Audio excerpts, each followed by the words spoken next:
उत्तर प्रदेश की राजनीति में एक बड़ा घटनाक्रम सामने आया। समाजवादी पार्टी के कद्दावर नेता और पूर्व मंत्री आजम खान और उनके बेटे अब्दुल आजम को रामपुर की एमपी एमएलए कोर्ट ने 2 पैन कार्ड मामले में दोषी करार देते हुए 7 साल की सजा सुनाई है। 54 दिनों बाद दोनों को जेल भेज दिया गया, जिसके बाद राजनीति एक बार फिर गर्मा गई है।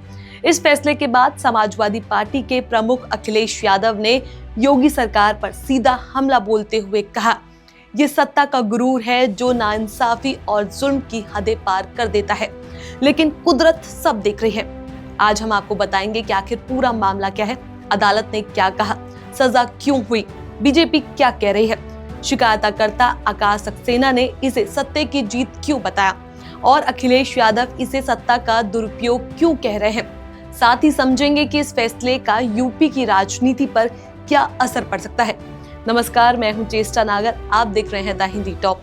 उत्तर प्रदेश के रामपुर में समाजवादी पार्टी के प्रमुख नेता आजम खान और उनके बेटे अब्दुल आजम को 2 पैन कार्ड मामले में अदालत द्वारा दोषी ठहराए जाने के बाद राजनीति में भूचाल आ गया है। ये मामला पूरी तरह से 2019 में शुरू हुआ था, जब बीजेपी नेता और मौजूदा विधायक आकाश सक्सेना ने एक शिकायत दर्ज कराई थी। इस शिकायत में आरोप लगाया गया था कि अब्दुल आजम ने 2 अलग-अलग जन्म तिथियों के आधार पर 2 अलग-अलग पैन कार्ड बनवा रखे थे और साथ ही उनके पिता आजम खान इस पूरे मामले में उनकी मदद और संरक्षण कर रहे थे। आकाश सक्सेना का दावा था कि अलग-अलग दस्तावेजों में अलग-अलग जन्म तिथि दिखाकर न सिर्फ अब्दुल आजम ने कानून का उल्लंघन किया, बल्कि चुनाव प्रक्रिया को भी प्रभावित किया। इस मामले में दर्ज एफआईआर के बाद कोर्ट ने पूरी सुनवाई की और आखिरकार अब कोर्ट ने इस बात को स्वीकार कर लिया कि 2 पैन कार्ड रखना और गलत जानकारी देना कानूनी अपराध है। 54 दिनों तक चली कानूनी प्रक्रिया और लगातार पेशियों के बाद आखिरकार एमपी एमएलए कोर्ट ने दोनों को 7 साल की सजा सुनाई। फैसला सुनते ही पिता पुत्र को तुरंत हिरासत में ले लिया गया और जेल भेज दिया गया। कोर्ट के फैसले के बाद समाजवादी पार्टी में हड़कंप मच गया, क्योंकि आजम खान न सिर्फ मुस्लिम समुदाय में बड़ी पकड़ रखते हैं, बल्कि पश्चिमी यूपी की राजनीति में भी उनका बड़ा प्रभाव है। इसी के चलते समाजवादी पार्टी की ओर से इस फैसले को लेकर कानूनी नहीं बल्कि राजनीतिक फैसला बताया जा रहा है। फैसले पर प्रतिक्रिया देते हुए सपा प्रमुख अखिलेश यादव ने एक्स पर लिखा, सत्ता के गुरूर में जो नाइंसाफी और जुल्म की हदें पार कर देता है, वो खुद एक दिन कुदरत के फैसले की गिरफ्त में आकर बेहद बुरे अंत की ओर जाता है।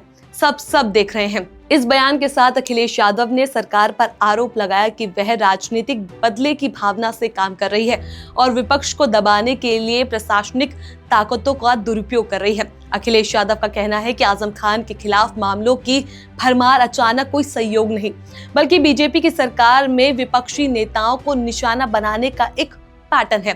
सोमवार को भी अखिलेश ने योगी सरकार को भ्रष्टाचार, बेईमानी और संविधान के दुरुपयोग को बढ़ावा देने वाला बताया था। उन्होंने कहा था कि बीजेपी कानून और लोकतंत्र को बंधक बनाकर शासन चलाती है और प्रदेश में कानून का शासन खत्म हो गया है। इसी के बाद अदालत का ये फैसला सामने आया, जिसमें सपा को और ज्यादा आक्रामक कर दिया। सूत्रों के मुताबिक समाजवादी पार्टी इस फैसले के खिलाफ पूरे प्रदेश में व्यापक स्तर पर विरोध प्रदर्शन करने पर विचार कर रही है। वहीं दूसरी ओर शिकायतकर्ता और बीजेपी विधायक आकाश सक्सेना ने कोर्ट के फैसले का स्वागत करते हुए इसे सत्ते की जीत बताया। उन्होंने कहा कि कानून के सामने हर कोई बराबर है, जो भी गलत काम करेगा उसे सजा मिलेगी। उन्होंने कहा कि उन्होंने वर्षों पहले जो लड़ाई शुरू की थी, आज उसका परिणाम देश के सामने है। आकाश सक्सेना ने यह भी कहा कि ये फैसला उन सभी लोगों के लिए एक संदेश है जो सत्ता के दम पर कानून का दुरुपयोग करते हैं। उन्होंने कहा कि आजम खान और उनके बेटे ने कानून से ऊपर समझकर गलत दस्तावेजों का इस्तेमाल किया। अब न्याय ने उन्हें उनकी गलती का परिणाम दे दिया है। राजनीति और कानून के इस जटिल मामले में बड़ा सवाल अब ये है कि इसका असर आगे कैसे दिखेगा। आजम खान पहले भी कई मामलों में सजा पा चुके हैं और कई बार जेल जा चुके हैं। उनके समर्थकों का कहना है कि सरकार उन्हें राजनीतिक रूप से खत्म करने की कोशिश कर रही है। दूसरी ओर बीजेपी कहती है कि कानून अपना काम कर रहा है और अदालतों ने खुद निर्णय दिया है। ये विवाद सिर्फ कानूनी नहीं बल्कि पूरी तरह से राजनीतिक मोड़ ले चुका है।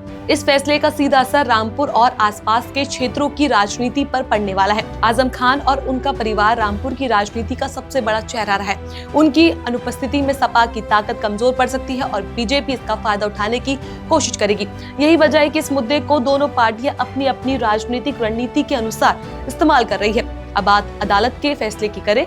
कोर्ट ने माना कि दो अलग अलग जन्मतिथि के आधार पर दो पैन कार्ड रखना धोखाधड़ी की श्रेणी में आता है। साथ ही ये भी कहा गया कि सार्वजनिक जीवन में रहने वाले लोग यदि कानून तोड़ते हैं तो इस अपराध को और भी गंभीर माना जाता है, इसलिए कोर्ट ने अधिकतम सजा सुनाई। कोर्ट ने ये भी कहा कि पिता के रूप में आजम खान ने इस गलती में काम करने के बजाय अपने बेटे का साथ दिया और कानून को धोखा दे दिया और इसकी मदद की, इसलिए उन्हें भी बराबर की सजा मिलेगी।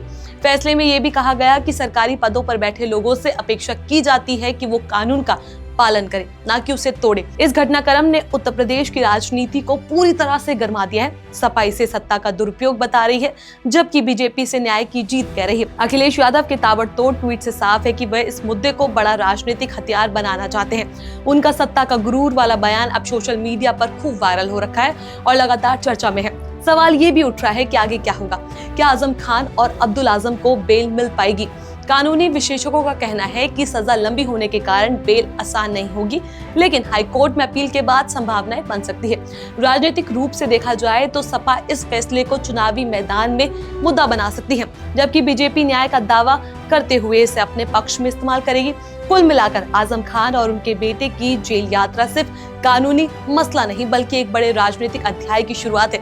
ये मुकदमा, ये फैसला, ये बयानबाजी और ये तनाव आने वाले महीनों में यूपी की राजनीति का रुख तय करने वाले हैं। सत्ताधारी बीजेपी और विपक्षी सपा दोनों इस लड़ाई को अपने अपने ताकत साबित करने का मौका मान रही है। जनता, मीडिया, राजनीतिक विश्लेषक सबकी नजरें अब इस पर टिकी है कि आगे कहानी किस दिशा में आगे जाएगी।